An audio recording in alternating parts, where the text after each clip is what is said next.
brother came from Germany. I think he came from Germany, yeah. And they were very mean over there to him, so he thought he'd come to America, but he didn't have any money.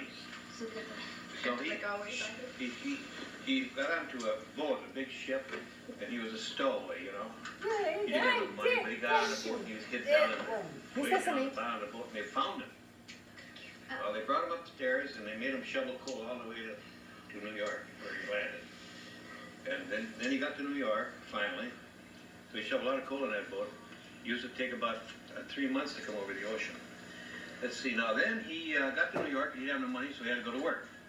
So he got to be a watchman on a Brooklyn Bridge. And he made some money there and so forth. And he was way back in that war, George Washington called to cross that bridge on the way to Valley Forge.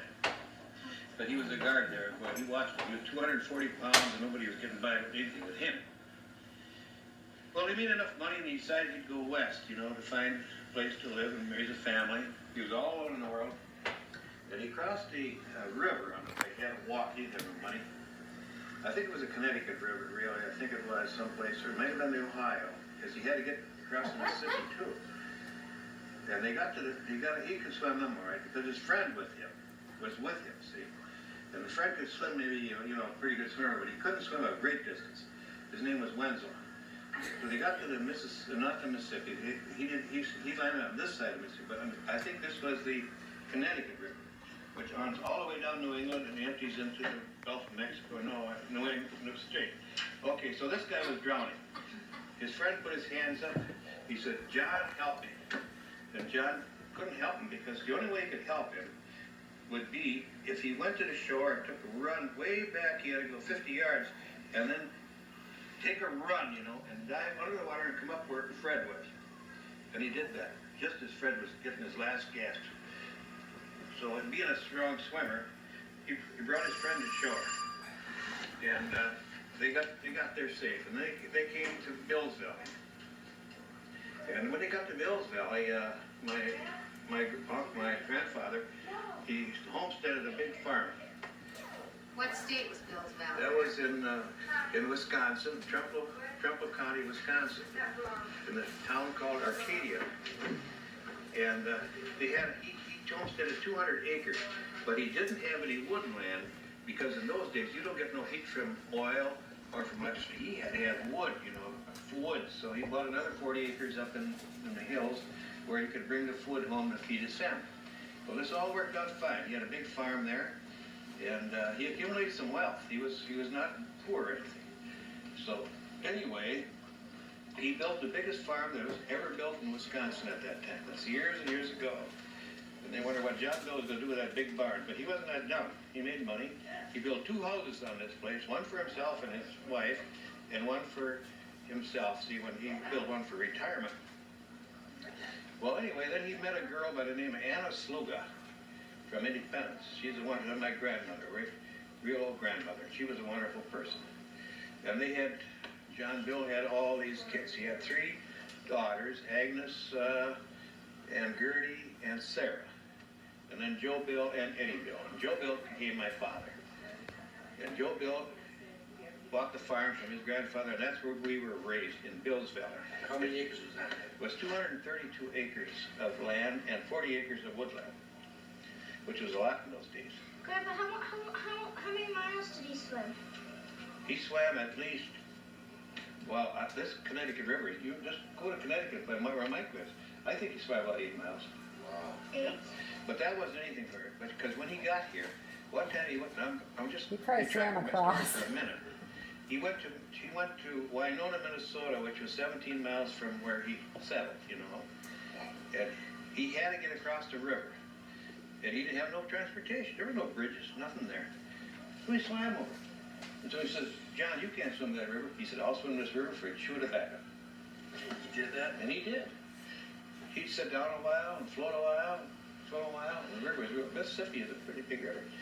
Anyway, where was I? So anyway, then he got married and he had these children, and Joe Bill was my father.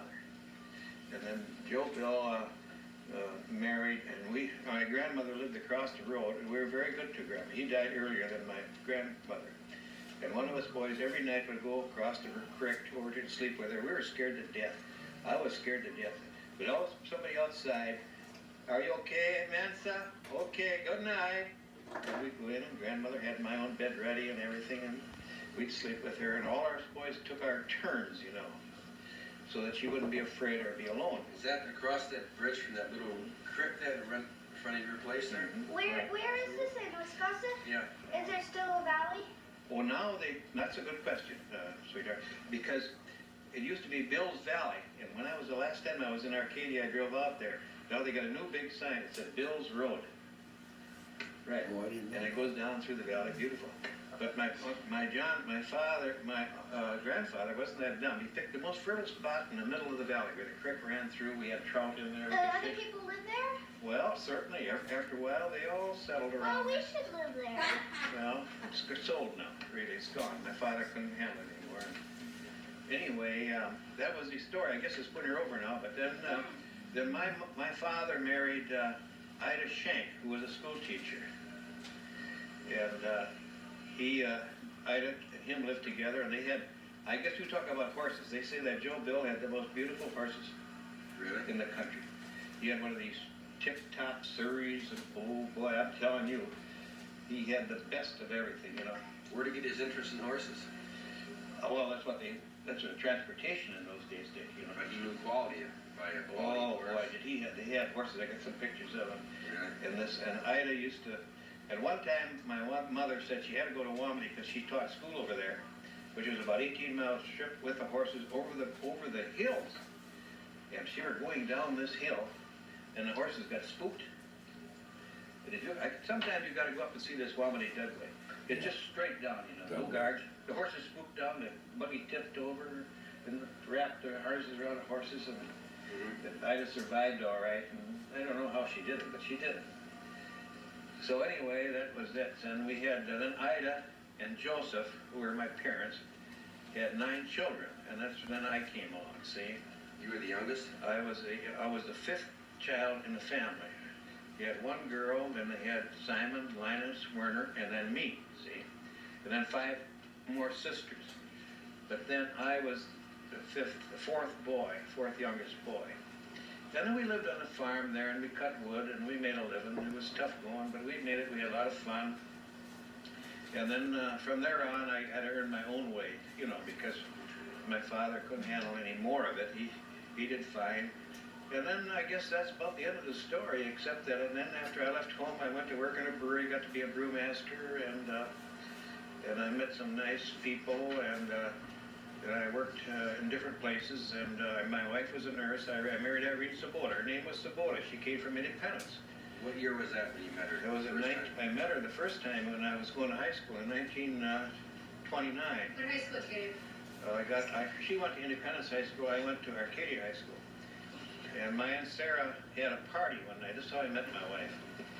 And she said, well, I'm going to invite Alvin and Frank Stern, who was a buddy of mine up here, for the party. So then they'd always put me and Irene, we were playing Please or Displease, whatever that game. I remember that game. You sit on the floor, are you pleased or displeased? And they'd always give me and Irene a hard time.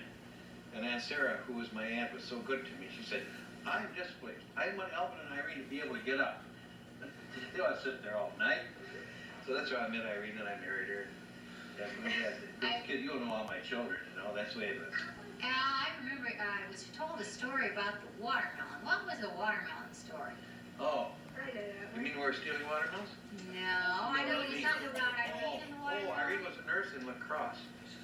And with Mouse, my brother Mousy, we called him, he had another girlfriend down there. So we'd go down to La Crosse, and we'd go into where Irene stayed in the dormitory there at St. Anne's. And we'd ask for Irene. And I guess Hazel, okay, so we'd go to a show, and we had a car with a rumble seat, see. And Irene and I would sit back in the rumble seat. And Linus and Hazel was in front. We'd drive around, you know, stuff. And I had a great big watermelon. We bought it in Galesville on the way down. Very big one. So Irene got kind of stubborn. She wouldn't sit by me on the way home in the rumble seat. She's way over by the end of the seat. And I said, gee whiz, I didn't come down here to be lonesome. So okay, that's the way we let him off. Didn't give him the watermelon, no way, give him the watermelon. The darn thing out of the car, smashed all the heck. That was the end of that watermelon. Irene was, that was the best thing Irene ever, she just loved watermelon. But she didn't have it coming. If you didn't get it, threw it away. That's it. Why? Because she wanted to kiss you? You wouldn't give me no kiss or nothing, no. There was another story about putting your arm out the window from Yeah. driving one hand or something like that. What was that one? Forgot that She one. goes, can't you drive with one arm? He goes, yeah, and he sticks it out the window. Yeah, that happened too. That made Irene mad. She wanted to, you know, me to use my other hand to put it around her neck. But I wanted to be. Get it? Lovely, Dandy. You get it? Well, you better get it. You can turn it off now, Mom. How come I hear your brothers call you Mansa? Well, when I was a little boy, I was this very strong man, little guy. So my father and I were out behind our shop. We had a lot of shop yet.